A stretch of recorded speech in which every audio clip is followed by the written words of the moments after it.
పిల్లలు కావాలనే మీ కలను నెరవేర్చుకోండి. మొదటి కన్సల్టేషన్, మొదటి స్కానింగ్ ఉచితం. వివరాల కొరకు హెగ్డే ఫెర్టిలిటీని సంప్రదించండి. నమస్తే, నేను Keshav. Welcome to Suman TV. ఆంధ్రప్రదేశ్కి తెలుగు సినిమా పరిశ్రమ తరలి వెళ్ళబోతుందా? అలానే దానికి తగినటువంటి ఏర్పాట్లు చేసే పనిలో ఏపీ సర్కార్ సన్నద్ధమవుతుందా? మరీ ముఖ్యంగా ఫిల్మ్ ఇండస్ట్రీకి చెందినటువంటి కొంతమంది ప్రముఖులు AP CM Chandrababu Naidu, deputy CM Pawan Kalyan appointment కోరినట్టుగా సమాచారం వస్తుంది. ప్రస్తుతం తెలంగాణ గవర్నమెంట్తో జరుగుతున్నటువంటి ఫ్రిక్షన్, అల్లు అర్జున్ వివాదం, వీటి నేపథ్యంలో ఈ అపాయింట్మెంట్ కోరినటువంటి వ్యవహారం కూడా ఆసక్తికరంగా మారింది. ఇందులో నిజమెంత, అలానే ఏపీ సర్కార్ ఎలాంటి ప్రిపరేషన్స్ చేసే అవకాశాలు ఉన్నాయి? ఈ అంశాలను విశ్లేషించేటువంటి ప్రయత్నం చేద్దాం. మనతో పాటు కిరణ్ కలపాల గారు ఉన్నారు, తెలుగుదేశం పార్టీ వాణిజ్య విభాగం అధ్యక్షుడు. నమస్తే అండి. నమస్తే అండి. ఏంటి ఆంధ్రప్రదేశ్ ఇప్పుడు ఇక్కడ జరుగుతున్న వ్యవహారాలన్నీ అందరికీ తెలుసు. ఏపీ అయితే చాలా కాలం నుంచి ఒక డిమాండ్ ఉంది, ఫిల్మ్ ఇండస్ట్రీ కూడా ఇక్కడికి రావాలి, షూటింగ్లు చేయాలి, ఆంధ్రప్రదేశ్లో ముఖ్యంగా వైజాగ్ని ఒక ఫోకల్ పాయింట్గా మార్చుకోవాలి, ఇలాంటి విజ్ఞప్తులన్నీ ఉన్నాయి. ఇప్పుడు ఈ వివాదాల నేపథ్యంలో ఏపీ సీఎం గారు అపాయింట్మెంట్ అడిగారు. ఫిల్మ్ ఇండస్ట్రీకి చెందినటువంటి కొంతమంది ప్రముఖులు వెళ్ళబోతున్నారు అనేది సమాచారం. ఏం చెప్తారు మీరు? అంటే ముందుగా సుమన్ టీవీ ప్రేక్షకులకు మీకు నమస్సుమండి. ఇప్పుడు సమస్య ఇక్కడ పుట్టింది. ఇది ఈ అల్లు అర్జున్ గారిది, అలానే సీఎం రేవంత్ రెడ్డి గారిది. ఇప్పుడు అంటే ఈ టైంలో మోడీ గారిని కలిసినా లేకపోతే ఎవరిని కలిసినా సరే ఇలాంటి అపోహలు, ఊహాగానాలు వస్తాయి. కాకపోతే గతంలో పవన్ కళ్యాణ్ గారిని తెలుగు సినిమా ఇండస్ట్రీ పెద్దలందరూ కలిసి, ఎందుకంటే ఆయన సినిమా ఇండస్ట్రీ నుండి వచ్చాడు కాబట్టి, మెగాస్టార్ ఫ్యామిలీ నుండి పవన్ కళ్యాణ్ గారు ఉన్నారు కాబట్టి జనరల్గా వెళ్ళి కలిశారు, ఆయనకి సంఘీభావం ప్రకటించారు. అలానే తెలుగు సినిమా ఇండస్ట్రీ గురించి ఎవరైనా కలిసినప్పుడు 4 మాటలు మాట్లాడుకోవటం, లేటెస్ట్ పొలిటికల్ అప్డేట్స్ గురించి మాట్లాడుకోవటం సహజం. కాకపోతే గతంలో జగన్మోహన్ రెడ్డి ప్రభుత్వంలో సినిమా ఇండస్ట్రీ మీద ఒక సీత కన్నేసి, సినిమా ఇండస్ట్రీ కాదండి, పర్టికులర్గా సినిమా ఇండస్ట్రీ కాదు, ఆల్ ఇండస్ట్రీస్ మీద జగన్ ఒక సీత కన్నేశాడు. అలానే సినిమా పెద్దల్ని అతి ఘోరంగా అవమానించడం అవన్నీ చూసాం. ఇప్పుడు ఏపీలో ఒక ఫ్రెండ్లీ గవర్నమెంట్ ఉంది. చంద్రబాబు నాయుడు గారు ముఖ్యమంత్రిగా, పవన్ కళ్యాణ్ గారు ఉప ముఖ్యమంత్రిగా, అలానే మంత్రివర్గ సహచరులు అందరూ ఒక ఫ్రెండ్లీ గవర్నమెంట్ అండి. వీళ్ళు అంటే ఈ కారణంతోనే, ఈ ఏదైతే పుష్ప సినిమా ఘటన కారణంతోనే కలుస్తున్నారా లేకపోతే వేరే విధంగా కలుస్తున్నారా అంటే ముందే కోరుండొచ్చు, అపాయింట్మెంట్ ముందే అడగొచ్చు. చంద్రబాబు నాయుడు గారు సిఆర్డిఏ ప్రతి వారం జరిగే సమావేశాల్లో పోలవరం సిఆర్డిఏ అలానే సినిమా ఇండస్ట్రీ, అంటే పర్టికులర్ సినిమా ఇండస్ట్రీ కాదండి, ఆయన ఒక సిటీ అంటే అమరావతిలో సిఆర్డిఏ పరిధిలో మీడియా సిటీ అనేది ఒకటి ఉండాలి. అలానే ప్రతిదండి, ఇప్పుడు ఎడ్యుకేషన్ సిటీ హబ్గా ఎడ్యుకేషన్ని, అలానే ఎలక్ట్రానిక్ హబ్గా, అలా రకరకాలుగా ఐటీని, హార్డ్వేర్ని అన్నిటిని ప్రోత్సహించాలి. అంటే అమరావతి అంటే ఒక కలగలిపిన ఒక ద్రవంలాగా ఉండాలి, కానీ ఏదో పర్టికులర్గా హైదరాబాద్లో ఐటీ లాగా కాకుండా రాష్ట్రం మొత్తం పారిశ్రామికంగా అభివృద్ధి చెందాలి. అది రాయలసీమ, అలానే ఉత్తరాంధ్ర, కోస్తాంధ్ర, కృష్ణా, గుంటూరు, అలా అన్ని రకాలుగా ఉండాలనే ఉద్దేశంతో ఆయన జనరల్గా రివ్యూ మీటింగ్లు ప్రతి వారం పెడతారు.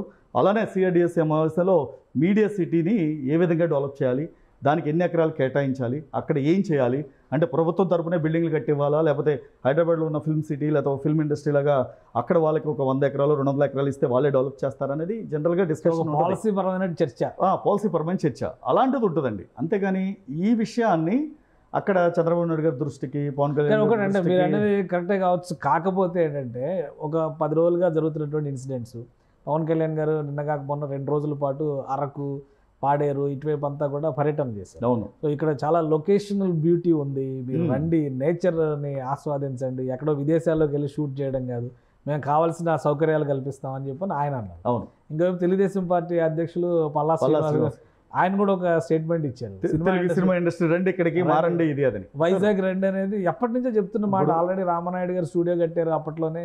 సో ఇప్పుడు మళ్ళీ మీరు రండి అనేటువంటి పిలుపు. అంటే ఇక్కడండి ఇప్పుడు పవన్ కళ్యాణ్ గారు మాట్లాడారు అంటే ఆయన ఒక డిప్యూటీ సీఎం హోదాలో, అలానే అక్కడ నేచర్ని ఎంజాయ్ చేస్తూ, ప్రకృతిని ఎంజాయ్ చేస్తూ, సినిమా ఇండస్ట్రీకి ఇది సులభంగా ఉంటుంది. మనకి చాలా అంటే లొకేషన్స్ ఉన్నాయి ఇక్కడ, గిరిజన ప్రాంతాలు కానివ్వండి, ట్రైబల్ విలేజ్ కానివ్వండి, మనకి ఎలా కావాలన్న హిల్ ఏరియా కానివ్వండి.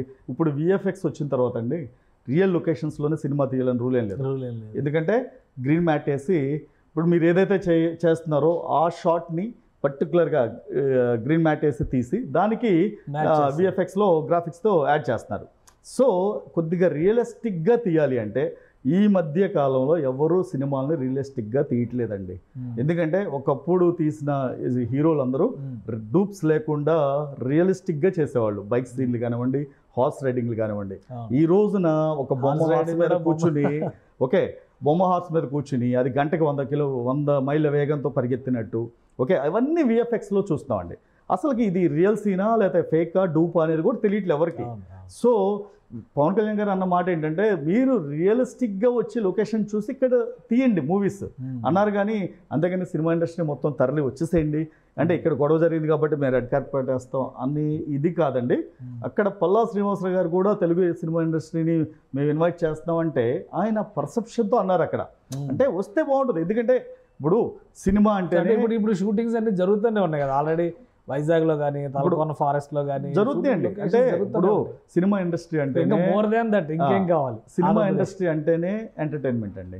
ఒకటి ఇప్పుడు మీరు గతంలో చూస్తే గోదావరి జిల్లాల్లో పాడి పంటలు కానివ్వండి, వ్యవసాయం కానివ్వండి, కొద్దిగా కోనసీమ అంటే సినిమాలకు కొద్దిగా అనువైన ప్రాంతం అని తెలుసు. ప్లస్ అటు నుండి కూడా ఆర్టిస్టులు కానివ్వండి, జూనియర్ ఆర్టిస్టులు కానీ చాలామంది వచ్చారు.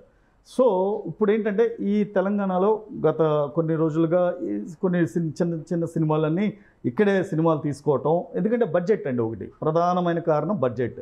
ఆ బడ్జెట్ని దృష్టిలో పెట్టుకొని లొకేషన్స్ని కానీ ఇవన్నీ దగ్గరలోనే అతి దగ్గరలోనే ఫిల్మ్ సిటీలో ఫారెస్ట్ ఉందనుకోండి, ఆ ఫారెస్ట్లోనే చాలా సీన్లు చేస్తున్నారు. అలా మీరు అక్కడికి వచ్చి చేయమంటున్నారు. అక్కడికి వచ్చి చేస్తే ఏంటంటే పబ్లిక్ ఒక వినోదంతో పాటు ఒక సందేశం అంటే సినిమా ఇండస్ట్రీ అంటే ఏదో యాక్టివిటీ. ఒక విధంగా తెలుగు సినిమా ఇండస్ట్రీకి ఏపీ వింగ్ ఒకటి స్టార్ట్ అయ్యే అవకాశాలు కనిపిస్తున్నాయి అనుకో. డెఫినెట్గా అండి. నిర్మాతలు కానీ సినీ ప్రముఖులు కానీ అపాయింట్మెంట్ అడిగితే దాని సారాంశం ఏమై ఉండొచ్చు అంటే సారాంశం ఒకటండి. మీడియా సిఆర్డిఏలో అమరావతిలో సినిమా మీడియా సిటీ గురించి మాట్లాడొచ్చు. నెక్స్ట్ వచ్చేసి రేపొద్దున మీడియా సిటీలో విభాగాలు ఉంటాయండి. అంటే ఫిల్మ్ సిటీ లాగా కట్టాలా లేదంటే ఒక 300-400 ఎకరాల్లో మొత్తం గవర్నమెంటే డెవలప్ చేసి ఇండస్ట్రీకి ఇవ్వాలా లేదంటే వాళ్ళకి ఫిల్మ్ ఛాంబర్ ఒకటి ఇవ్వాలా. ఇప్పుడు తెలంగాణలో ఉందండి, మొన్న దిల్ రాజు గారు Telangana film development corporation chairman అయ్యారు. అలానే ఏపీ ఫిల్మ్ డెవలప్మెంట్ కార్పొరేషన్ చైర్మన్గా పెట్టినప్పుడు వాళ్ళకు బిల్డింగ్ ఇవ్వాలా. ఇప్పుడు మా బిల్డింగ్ ఎక్కడ ఉంది అక్కడ కూడా ఒక మాని స్టార్ట్ చేయాలా. అంటే ఇప్పుడు ఏంటంటే పాలసీస్ మీద ఎక్కువ ఇండస్ట్రీ ఒకటేనండి, ఇక్కడ ప్రభుత్వాలు 2, ఇండస్ట్రీ ఒక్కటే, ఏంటి రాష్ట్రాలు 2. సో అలా వచ్చేటప్పటికి పాలసీ మ్యాటర్ కూడా అవ్వచ్చు, రేపొద్దున ఆదాయం కూడా అవ్వచ్చు అండి. ఎందుకంటే సినిమా ఇండస్ట్రీ రేపొద్దున కొన్ని సినిమాలు అక్కడే రిజిస్టర్ చేస్తే ప్రభుత్వానికి కూడా ఆదాయం వస్తుంది. ఇప్పుడు ఫిల్మ్ సిటీ నుండి కొన్ని 100 సినిమాలు, ఇప్పుడు బాలీవుడ్ సినిమాలు కానివ్వండి, భోజ్పూరి కానివ్వండి, కన్నడ సినిమాలు కానివ్వండి, చాలా సినిమాలు ఇక్కడ రెడీ అవుతున్నాయి. రెడీ అయినప్పుడు ఆటోమేటిక్గా ఇక్కడ ఇన్కమ్ అనేది రెవెన్యూ జనరేట్ అవుతుంది. అలా కూడా మూవీ ఇండస్ట్రీని ప్రమోట్ చేయడానికి ఒక ఆస్కారం ఉంటుంది. అంటే ఈ మ్యాటర్ జరిగింది కదా, ఈ టైంలో వీళ్ళు వెళ్ళి కలిస్తాయి, దీని గురించే మాట్లాడుతున్నారా లేదా వేరే దాని గురించి. ఒకవేళ అల్లు అర్జున్ గారి ఉదంతం ఇవన్నీ చూసిన తర్వాత రేవంత్ రెడ్డి గారు కూడా కాస్త ఫ్రెండ్లీ దీనిలో ఉండేటువంటి మనిషి అని అనుకుంటే రాయబారం కోసం ఇండస్ట్రీ ప్రముఖులు ఏమైనా వెళ్తున్నారా ఈ సమస్య? ఇక్కడ రాయబారం అంటే ఇక్కడ జరిగింది, ఘటన జరిగింది, ప్రాణ నష్టం జరిగింది, దాని మీద రేవంత్ రెడ్డి గారు మాట్లాడారు. కానీ అల్లు అర్జున్ మీద పర్సనల్ గ్లెడ్జ్తో ఇవన్నీ చేస్తున్నారంటే అవన్నీ కరెక్ట్ కాదండి. ఇవన్నీ ఊహాగానాలు, సోషల్ మీడియా ఊహాగానాలు. అల్లు అర్జున్ పవన్ కళ్యాణ్ గారు కూడా రిలేషన్స్ కదా. అదే ఇప్పుడు మరి అలా అనుకుంటే మామూలు రెగ్యులర్ సమస్యలు అయితే ఈ రోజు పవన్ కళ్యాణ్ గారు ఆల్రెడీ బయటకు వచ్చి మాట్లాడేవాళ్ళు. ఈ రోజున కుటుంబ సమస్య అయిపోయింది అది. మళ్ళీ కుటుంబ సమస్య అంటే ఆయనకు ఒక ఫ్యాన్ వింగ్ ఉంది, ఈయనకు ఒక ఫ్యాన్ ఫాలోయింగ్ ఉంది. మళ్ళీ రేపొద్దున వీళ్ళు ఏం మాట్లాడుకుంటారో తెలియదు. అందుకని పవన్ కళ్యాణ్ గారు కూడా ఎందుకులే ఇష్యూ, చిన్న ఇష్యూనే జట్లు పోయింది, ఒక 2-3 ఇంటర్వ్యూ ప్రెస్ మీట్లు పెట్టడం జట్లు పోయింది, అదే కామ్ అవుతుందిలే అని కూడా ఆయన కామ్గా ఉండొచ్చు. అంటే మేబీ లేదు ఈ నిర్మాతలు లేదా ఈ సినీ పెద్దలు వెళ్ళి పవన్ కళ్యాణ్ గారిని మీడియేటింగ్ చేయమని అనవచ్చు, మధ్యవర్తిత్వం చేయండి, మీరు మాట్లాడితే ఇష్యూ క్లోజ్ అయిపోతుంది. సమస్యలతో కూడా ఇది కూడా ఒక అంశం అవ్వచ్చు, మేజర్ ఎజెండా ఇది ఇప్పుడు అవ్వచ్చు. అంటే మేబీ కంప్లీట్ అయ్యి వాళ్ళు కలిసి బయటకు వచ్చే వరకు తెలియదండి. నిజంగా కనుక పవన్ కళ్యాణ్ గారు మధ్యవర్తిత్వం చేసి దీన్ని ఇష్యూని క్లోజ్ చేస్తే ఆ కుటుంబానికి జరిగిన నష్టం ఎలాగో జరిగింది, ప్రాణ నష్టం, దానికి నెక్స్ట్ స్టెప్స్ ఏంటి, ప్రొడ్యూసరు, హీరో, డైరెక్టర్ ఎంత ఇస్తారు? ఆల్రెడీ ప్రభుత్వం 25 లక్షల ఎక్స్గ్రేషియా ప్రకటించింది. కొంతమంది జేఏసీ నేతలు కాదు 25 లక్షలు కాదు, వాళ్ళు ఇండస్ట్రీ తరఫున కూడా కోట్ల రూపాయలు ఇవ్వాలంటున్నారు. అది ఎంత ఇవ్వాలనేది వాళ్ళు డిసైడ్ చేసుకుంటారు. అది వ్యక్తిగతమైన అంశం. అది వ్యక్తిగతమైన పాలసీ పరంగా అయితే ఇండస్ట్రీ పైన సీఎం గారు కానీ డిప్యూటీ సీఎం గారు కానీ ఫోకస్. అంతే. రైట్. థ్యాంక్ యూ కిరణ్ గారు.